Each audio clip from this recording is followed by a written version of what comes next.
Hi, my name is Margaret Nickel, and I'm a licensed esthetician, and I'm also a past educator. And like I said before in my previous video, I'm also on Substack, and I'm answering a lot of questions for new estheticians trying to get into the business. But I thought I'd talk a little bit about it on this channel. Also, what were the things that I did to get where I am today? And I'm going to talk about some of my education. Obviously, I went to beauty school, and back then they didn't. They were just starting to teach microdermabrasion. I think that was the new thing. And so I don't even think I was taught microdermabrasion. But after I graduated, I volunteered on, I think, about 2 days a week as an instructor. And I did it for, gosh, I think about 4 years. I worked, I think, 4 days a week for a five-star hotel. And then I volunteered 2 days a week. And volunteering as an instructor, I feel really made a difference. And as you all know, I am a sober member of Alcoholics Anonymous, and I and part of staying sober and your recovery is giving back and doing volunteer work. So it was a way of for me to stay sober, to give back, to help people, to get my mind off myself. I was very lonely at that time, and I'd gone through a breakup, and I wanted to have a boyfriend. I was young. I was in my 40s. And so just working and volunteering, giving back really helped the days go by. So now, not every school might let you volunteer, but you can ask and see if they would let you volunteer 1 day a week, twice a week, whatever you'd like to do, a half a day. And they just loved me there. It was such a great experience. Then let's see what else. I have books that I recommend people reading. I have this one book called The Acne RX, and this was, I think, the date on this is 2001. It's out of print, but if you can try to get this book, the the author of this book is one of the co-creators of Retin A for acne. Fabulous book on acne. I just love it. It's still relevant today. Uh, so if you can get it, I would recommend it. I also used to love Paula Begon when I was a new esthetician, and as most of you know, she started Paula's Choice. And I did read this funny book. She has a funny way about her. She's since sold Paula's Choice, and I don't know really what she's doing now. But it says, "Don't go to the cosmetic counter without me." And I've got the seventh edition, and I loved this. And it really talks a lot about product, which you don't learn that much about product when you're in school. So it's a fabulous book for that. And then I also got Aesthetics Exposed: Mastering Skincare in a Medical Setting and Beyond. Now, one thing that's nice is a lot of just the regular basic beauty school includes dermaplaning, microdermabrasion, which were things that they didn't do when I was in school. So it's nice. So they're getting some advanced services. I also uh, loved Physician's Choice of Arizona, now Physician's Choice. Oh gosh, I don't even know what the name is now, but they call it PCA. And oh yeah, it's Physicians Care Alliances, and they're out of Scottsdale, Arizona. And I took all of their peel classes, and I have this great peel book. And still to this day, I use their chemical peels, and I think they're great.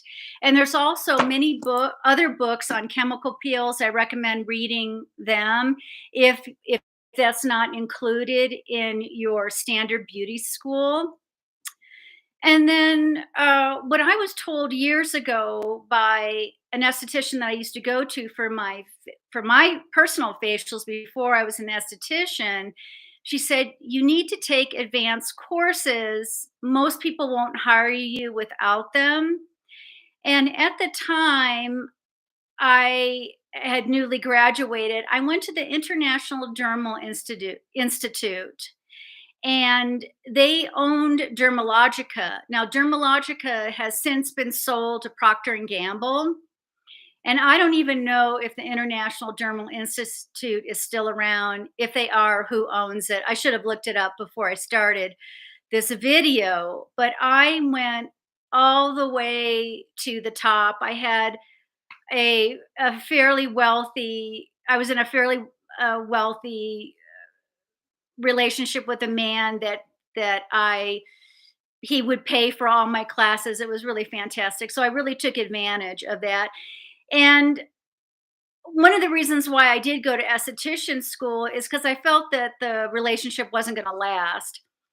So I never missed a day of school for my undergraduate, and I took all of the postgraduate courses I could possibly take.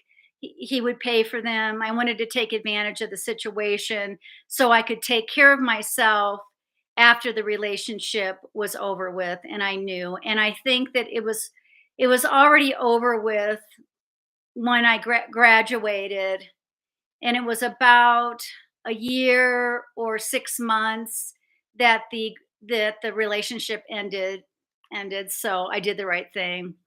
Anyway, being an esthetician, it was a great career for me. I was able to support myself where I really didn't have skills before that I could make a good living. So I highly recommend becoming an esthetician if you're interested in skincare and beauty.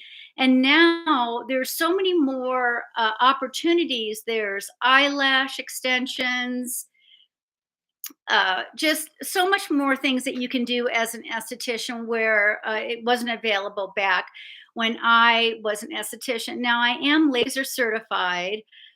I also took an eyelash extension class, but I just didn't care for it. So I'm not certified to do it. It cost me $800, but sometimes you just need to find out what's going on and what you like. You need to have really good eyesight to do the eyelash extensions. And I was, gosh, maybe I was 58 when I was taking the class, and so my eyesight really wasn't that good, and it just wasn't something that I wanted to do. So I hope that helps you on some of. Oh, and like I took all kinds of waxing classes at the International Dermal Institute. Uh, while I was volunteering, a lot of wax companies would come in and they would offer classes, and I would pay and take those classes. I have so much education. I just couldn't get enough. And it was just such a blessing for me to give you that confidence that you need. Also, when you're a new esthetician, and I know some of you are just going to go, no, no. Massage Envy, they hire new estheticians, and because they're a huge company, they can afford to give you great training and thorough training. Where if you go to a small business with a single owner, they give you very little training. They show you once or twice, and you're basically on your own. So if you're starting out and you're new, I do recommend Massage Envy and any of the other. I can't even remember some of the other franchise spas. I know you're not probably going to make the money that you want to make, but just stay in one for 2 years, get your experience, and then sit down and figure out where you're going to go from there. So that's what I have to say to new Esties. And the reason why I did this video is I did get some questions, and with this YouTube, I did have it pretty narrow on what I was going to talk about. So I think I will expand all the topics I'm going to be discussing just from your comments and questions. So if you like this video, just like and subscribe, and you can ask me any questions you want. I'll get back to you. Uh, have a wonderful day. And if you're a new esthetician, congratulations. You'll just have a great time. Talk to you soon. Bye.